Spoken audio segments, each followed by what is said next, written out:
নমস্কার দর্শক বন্ধুরা, রেস পর্যায়ে পর্দায় আপনাদের সকলকে স্বাগত।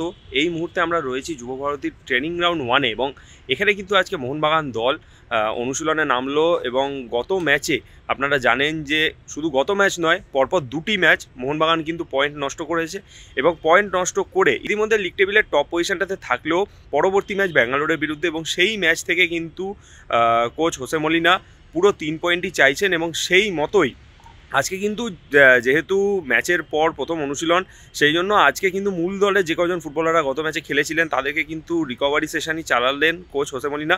এবং যে কজন ফুটবলাররা প্রথম একাদশে ছিলেন না গত ম্যাচে, তাদেরকে নিয়ে কিন্তু বেশ কিছুক্ষণ ম্যাচ সিচুয়েশন প্র্যাকটিসও কোচ হোসে মলিনা করিয়েছেন এবং সকলকে তিনি তৈরি রাখছেন। আগামী ব্যাঙ্গালোর ম্যাচটা খুবই ইম্পর্টেন্ট, ঘরের মাঠে ম্যাচ, এবং সেই ম্যাচ থেকে কিন্তু গোটা 3 পয়েন্টই লক্ষ্য কোচ হোসে মলিনার। এছাড়া আপনারা জানেন যে সাহাল আব্দুল সামাদ এবং আশিক কুনিয়ান তাদের একটা ইনজুরির কারণে তারা কিন্তু বেশ কিছুদিন ধরেই দলের সঙ্গে খুব একটা বেশি অনুশীলন করছেন না এবং তাদেরকে আজকেও দেখা গেল প্রথমে যখন দল ফিজিক্যাল ট্রেনিং, পাসিং এসব করছিল তখন কিন্তু সাহাল আব্দুল সামাদ এবং আশিক কুনিয়ান দলের সঙ্গে অনুশীলন করলো। পরে যখন হালকা ম্যাচ সিচুয়েশন প্র্যাকটিস হয়েছে সেই সময় কিন্তু তারা ছিলেন না সেই দলে, তারা সাইডলাইনেই ছিলেন। এছাড়া বাকি দল অনুশীলন করেছে। অপরদিকে অনিরুদ্ধ থাপা, তারও একটা ইঞ্জুরি রয়েছে, তিনি কিন্তু আজকে দেখা গেছে তিনি কিন্তু আজকে অনুশীলনে আসেননি। চলুন দেখে নেওয়া যাক অনুশীলনে ফুটবলাররা এসে কী কী করলেন তার কিছু মুহূর্ত।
যুব ভারতী থেকে সায়ন দে, রেস বোর্স।